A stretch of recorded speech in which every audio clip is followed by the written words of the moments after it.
Hello दोस्तों। एक बार फिर से स्वागत करता हूं मैं आप सभी का अपने यूट्यूब चैनल एडुटेरा पर। आज के इस वीडियो में जानेंगे हम केवीएस एडमिशन 2022-23 बदले नियम, पेरेंट्स की चिंता बढ़ी। यानी केंद्रीय विद्यालय ने अपने एडमिशन में ऐसा कौन सा बदलाव किया है जिससे पेरेंट्स की चिंता बढ़ गई है या बढ़ सकती है, किसको मिलेगा फ़ायदा और किसका होगा नुकसान, इन सभी बातों का। तो अगर आप चैनल पर पहली बार हैं या वीडियो को पहली बार देख रहे हैं तो हमारे यूट्यूब चैनल एडुटेरा को सब्सक्राइब कर सकते हैं और इसे ज़्यादा से ज़्यादा अपने दोस्तों के साथ शेयर कर सकते हैं। तो आइए शुरू करते हैं।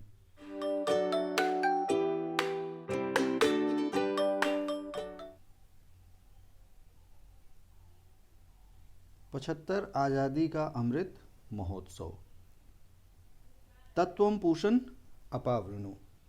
तो दोस्तों आप देख सकते हैं ये केंद्रीय विद्यालय का लोगो है।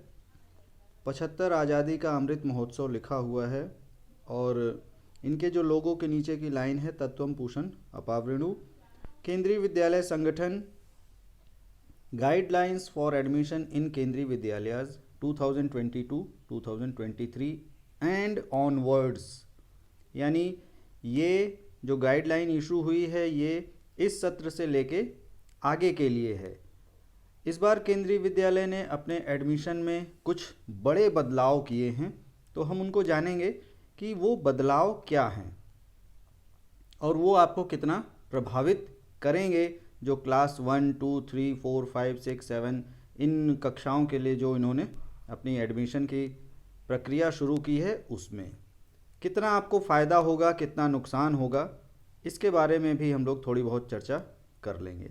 तो आप देख पा रहे हैं केंद्रीय विद्यालय संगठन new Delhi, contents, general guidelines, special provisions, admission procedure, ये सब कुछ इन्होंने इसमें दिया हुआ है। थोड़ा सा हम लोग जनरल गाइडलाइंस को देख लेते हैं। जो इन्होंने पहला पॉइंट बताया है वो आप देख पा रहे होंगे, तो आइए देख लेते हैं। ज़्यादा हम इसको नहीं करेंगे, जो बहुत बड़ा बदलाव हुआ है केवल उसी पे बात करेंगे। तो जनरल गाइडलाइंस में देखिए पहला पॉइंट इन्होंने क्या बताया है। In supersession of all the guidelines governing admission in Kendriya Vidyalayas that have been issued in the past, the following guidelines are issued to regulate admission in the Kendriya Vidyalayas with effect from the academic session 2022-23 and onwards। यानी ये जो guideline है, जो पहले guideline जारी हुई थी केंद्रीय विद्यालय में एडमिशन के लिए, ये उससे अलग हो सकती है। उसका यूँ समझ लीजिए कि पीछे वालों से इसका कोई लेना देना नहीं है। ठीक है, ये जो गाइडलाइन जारी हुई है ये 2022-23 और उसके आगे के लिए गवर्न करेगी। These guidelines are not applicable. अब ये गाइडलाइन कहाँ पे एप्लीकेबल नहीं होगी? टू केंद्रीय विद्यालय लोकेटेड एब्रॉड। जैसा आपको मालूम होगा कि हमारे केंद्रीय विद्यालय जो हैं वो इंडिया के बाहर भी हैं। 3 केंद्रीय विद्यालय हैं जो तेहरान में है, मॉस्को में है और काठमांडू में है, उन पर ये लागू नहीं होती है। उसके अलावा डॉक्टर राजेंद्र प्रसाद केंद्रीय विद्यालय प्रेसिडेंट स्टेट न्यू दिल्ली, जो डॉक्टर राजेंद्र प्रसाद केंद्रीय विद्यालय है उसमें ये गाइडलाइन नहीं लगेगी। यानी ये जो गाइडलाइन आई है ये 2022-23 और आगे के लिए है। इसमें इन्होंने डेफिनेशंस भी बताई हुई है, तो उससे हमें कोई मतलब नहीं है, वो हम किसी और वीडियो में बात करेंगे। यहाँ जो बड़ा बदलाव हुआ है केवल उसके बारे में हमें देखना है। ठीक है, प्रायोरिटीज़ अगर आप जानना चाहते हैं तो आप हमारे चैनल एडुटेरा पर विजिट कर सकते हैं। वहाँ पर आपको प्रायोरिटीज़ का भी वीडियो मिल जाएगा कि केंद्रीय विद्यालय में सबसे पहले किसको एडमिशन मिलता है। अब आगे आ जाते हैं, ये अंडरटेकिंग वाले विद्यालय के लिए है। और हाँ, एलिजिबल एज फॉर एडमिशन, इसमें इन्होंने एक बहुत बड़ा बदलाव किया है, उसको हम लोग समझते हैं। एलिजिबल का मतलब है कि किन बच्चों को एडमिशन इसमें मिलेगा। इस गाइडलाइन के हिसाब से क्लास 1 में जो एडमिशन होने वाले हैं, देखिए क्लास 1 में अगर आपको एडमिशन मिल जाता है तो फिर आगे के लिए 12 सालों के लिए करीब करीब छुट्टी हो जाती है, क्योंकि बीच में वो मौका नहीं मिलता है, बीच में एडमिशन्स प्रक्रिया नहीं आती है, बहुत कम आती है तो, और वो केवल कुछ चुनिंदा बहुत सौभाग्यशाली, बहुत लकी लोगों को मिल पाता है। तो देखिए क्या बता रहे हैं, eligible age, a child must be 6 years old as on 31st March in the academic year in which admission is sought for class first. मतलब ये कहना चाहते हैं कि जिस सत्र के लिए एडमिशन हो रहा है क्लास 1 में, उसमें बच्चा 6 साल का हो जाना चाहिए। वो कौन सी डेट है, 31 मार्च को।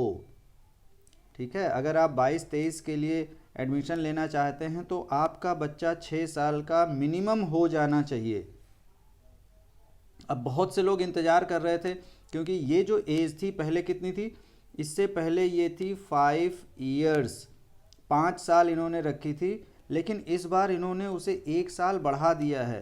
तो कुछ पेरेंट निराश हो रहे होंगे, क्योंकि उन्होंने सोच रखा होगा कि इस बार हमारा बच्चा 5 साल का हो जाएगा और हम उसका एडमिशन केंद्रीय विद्यालय में करा पाएंगे। केंद्रीय विद्यालय बहुत ज़्यादा डिमांडेड होते हैं, हाई डिमांड होते हैं। और क्यों होते हैं इसका भी मैंने एक वीडियो बना रखा है, आप वहाँ जाकर उसको देख सकते हैं हमारे यूट्यूब चैनल एडुटेरा पर। अब बहुत से पेरेंट को इसमें नुकसान हुआ, 1 साल उन्हें और इंतज़ार करना पड़ेगा। ये भी कहते हैं कि अगर कोई बच्चा 1 अप्रैल शुड आल्सो बी कंसिडर्ड, अगर कोई बच्चा 1 अप्रैल को पैदा हुआ है, 1 अप्रैल उसकी डेट ऑफ बर्थ है, तो उसे भी कंसीडर कर लिया जाएगा। नाउ इसमें देखिए और आगे इन्होंने क्या बताया, the minimum and maximum age limit for admission in Kendriya Vidyalaya in various classes as given below. अब ये आगे की जो कक्षाएं हैं, आगे के जो क्लासेस हैं, उनमें उसकी एज कितनी होनी चाहिए। मान लीजिए क्लास 2 में अगर वैकेंसी है और उसमें एडमिशन फॉर्म निकाले जाते हैं, तो उसमें कितनी होनी चाहिए, 9th में कितनी होनी चाहिए, 10th में क्या होनी चाहिए। हालांकि 9-10th में एडमिशन के चांसेस बहुत कम होते हैं, फिर भी इन्होंने बता दिया है कि इतनी एज वाला बच्चा इसमें एडमिट किया जाएगा। तो आप देख पा रहे होंगे क्लास 1 के लिए जो हमने अभी आपको बता दिया, 6 to 8 years, 6 से 8 साल के बच्चे को ये क्लास 1 में लेंगे। वैसे 6 से 8 साल काफ़ी ज़्यादा होता है, लेकिन अब गवर्नमेंट का ये रूल बन गया है इस सत्र से, तो उसमें हम और आप कुछ नहीं कर सकते। तो क्लास 1 के लिए कितनी होनी चाहिए, 6 years कम से कम होनी चाहिए और 8 साल से कम होनी चाहिए। क्लास 2 के लिए भी कितनी एज रखी इन्होंने, 6 years to 8 years। यानी अगर आपका बच्चा 6 to 8 years के बीच में है तो आप क्लास 1 and 2 दोनों के लिए अप्लाई कर सकते हैं। ठीक है, ध्यान से देखिए, ये वही बता रहे हैं कि अगर आप 1 में, हालांकि 2 में एडमिशन नहीं होता है, लेकिन अगर आपका बच्चा 6 to 8 years के बीच का है और वैकेंसी वहाँ फर्स्ट एंड सेकंड दोनों में है, तो आप दोनों में अप्लाई कर सकते हैं। हमारे पिछले वीडियो में किसी पेरेंट ने कमेंट करके पूछा था कि मेरा बेटा 7 years का है, तो क्या हम उसे सेकंड में अप्लाई करा सकते हैं। तो डेफिनेटली आप उसको क्लास 2 में भी फॉर्म भरवा सकते हैं, अगर वहाँ पे फॉर्म मांगे जाते हैं तो। वैसे क्लास फर्स्ट की बात बताएं तो क्लास फर्स्ट में मिनिमम 40 एडमिशन होते हैं, अगर वो सिंगल सेक्शन है, जिसमें RTE भी होता है, वो सब होते हैं। तो यहाँ पर चांसेस ज़्यादा होते हैं। क्लास 2 में 1 या 2 सीटें आती हैं किसी विद्यालय में, नहीं तो नहीं आती हैं। लेकिन अगर आती है और आपका बच्चा 6 to 8 का है तो आप वहाँ भी अप्लाई करवा सकते हैं। क्लास 3 में देखिए 7 to 9 years, अगर थर्ड में आ जाती है तो 7 to 9 years। अब ये 6 to 8, 7 to 9, ये जो क्लास सेकंड ऑनवर्ड्स है, ये तो पुराना ही क्राइटेरिया है। बड़ा बदलाव किस में हुआ है, क्लास फर्स्ट के एज ग्रुप में।